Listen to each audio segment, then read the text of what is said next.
ఉపాధి అవకాశాలు రావాలంటే చంద్రబాబు అధికారంలోకి రావాల్సిన అవసరం ఎంతైనా ఉందని, జాబు రావాలంటే బాబు రావాలని యువత కోరుకుంటున్నారని కాకినాడ సిటీ అసెంబ్లీ నియోజకవర్గ కూటమి అభ్యర్థి వనమాడి కొండబాబు పేర్కొన్నారు. ఎన్నికల ప్రచారంలో భాగంగా మంగళవారం స్థానిక 14వ డివిజన్ ఏటిమగుల సభ నిర్వహించారు. ఈ కార్యక్రమంలో కొండబాబు మాట్లాడుతూ, గత ఎన్నికల ప్రచారంలో జగన్మోహన్ రెడ్డి 5 లక్షల ఉద్యోగాలు కల్పిస్తామని, ప్రతి సంవత్సరం జాబ్ క్యాలెండర్ ఇస్తానని మోసపూరిత మాయమాటలు చెప్పి అధికారంలోకి వచ్చిన జగన్ యువతకు ఉద్యోగ అవకాశాలు కల్పించకుండా మోసం చేశాడని, ఉద్యోగ అవకాశాలు కల్పించి యువతను ఆదుకోవాల్సింది పోగా యువతని డ్రగ్స్, గంజాయి మత్తుకు బానిసలను చేసి యువత భవిష్యత్తును నాశనం చేశారని ఆయన మండిపడ్డారు.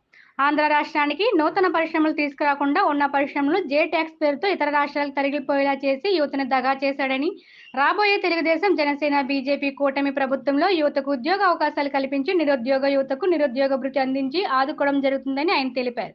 ఈ కార్యక్రమంలో జనసేన నాయకులు చిక్కాల దొరబాబు, దేశంశెట్టి లక్ష్మీనారాయణ, సుంకర్ తిరుమల కుమార్, పినపోతు సూర్యారావు, బలసాడి రంగారావు, వనమాడి ఉమాశంకర్, సంగాని సత్యబాబు, సంగాని చిన్ని, వనమాడి వీరస్వామి, సంగాని నాగేశ్వరరావు, సంగిశెట్టి అశోక్, డివిజన్ నాయకులు అంగాడి దుర్గారావు, పినపోతు రాంబాబు, పినపోతు జీవన్ రత్నం, బొడ్డు రవికుమార్, పాలెపు ధర్మారావు, బొమ్మిడి సతీష్, ఆరదాడి శివ, పొన్నాడు లోకేశ్వర్మ, మల్లాడి ఏడుకొండలు, దోమరాజు, పెమ్మాడి కామేశ్వరరావు, వనమాడి కృపావర్మ, పినపోతు దుర్గారావు, కామిడి సుబ్బారావు, వనమాడి ధర్మారావు, చిన్ని, సంగాడి ఈశ్వరరావు, అప్పారావు తదితరులు పాల్గొన్నారు.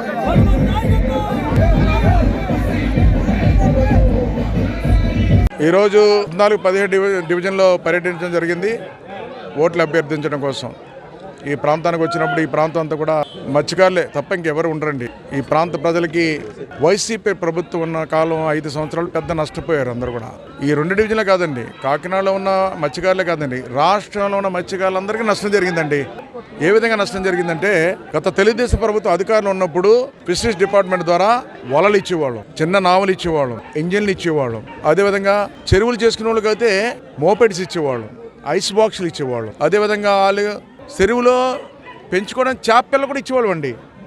అలాగా 2 రకాలుగా జీవిస్తారు, కొంతమంది సముద్రం మీద, కొంతమంది చెరువుల మీద ఆధారపడి. అలాగా 2 రకాలుగా కూడా సహాయం చేసి ఆర్థికంగా బలపరిచేవాడి మత్స్యకారుల్ని. ఈనాడు ప్రభుత్వం వచ్చిందండి, ఒక వలలు లేవు, ఒక చిన్న నావలు లేవు, ఇంజిన్ లేవు, ఎటువంటి సాయం చేయలేదండి. అలాగే చెరువులో ఉన్న బతికే వాళ్ళు కూడా మోపెడ్స్ కానీ, వ్యాన్లు కానీ, వాళ్ళు మార్కెట్ చేసిన ఐస్ బాక్స్లు ఇలాంటివి ఇచ్చేవాళ్ళు. అయ్యో లేవు. గత తెలుగుదేశం ప్రభుత్వం ఏమో ఏం చేసామో మా ప్రభుత్వం అయ్యే తప్ప ఇంకేమీ లేదండి. లేదు కాదు కదా, ఎంత దారుణం అండి. ఈరోజు 2 నెలల బోట్లు కట్టేస్తారండి. బ్యాన్ ఫెరీల్లో 10,000 రూపాయలు ఇస్తున్నామండి మేము. ఆ 10,000 రూపాయలు కూడా ఈరోజు సక్రంగా ఇవ్వలేపారు. కరెంట్ బిల్లు ఎక్కువ వచ్చిందని, అదేవిధంగా చూసుకుంటే ఏదో షాక్ చెప్పి ఆ 10,000 రూపాయలు కూడా చాలామందికి ఇవ్వలేదండి. దాని మీద పెద్ద ఎత్తున ధర్నా చేస్తాం, అయినా ప్రభుత్వం పట్టించుకోలేదు.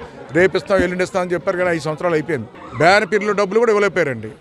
ఒక వల లేదు, నామ లేదు, బోట్ లేదు, ఏమీ లేదు, ఇంజిన్ లేదు. అదేవిధంగా చెరువులోకి అయితేనండి 217 జీవో పెట్టి ఆ చెరువులు ఆక్షన్ పెట్టేద్దామని చూసారండి. అంటే ఆక్షన్ పెట్టేస్తే ఎవరు వస్తారండి?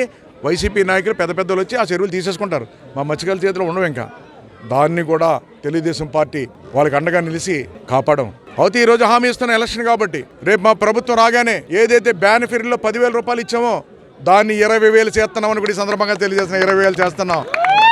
అదేవిధంగా పెద్ద ఎత్తున నష్టపరిహారం ఇంకోటి ఉంది. ఓఎన్జీసీ డబ్బులు మీకు అందరికీ తెలుసు.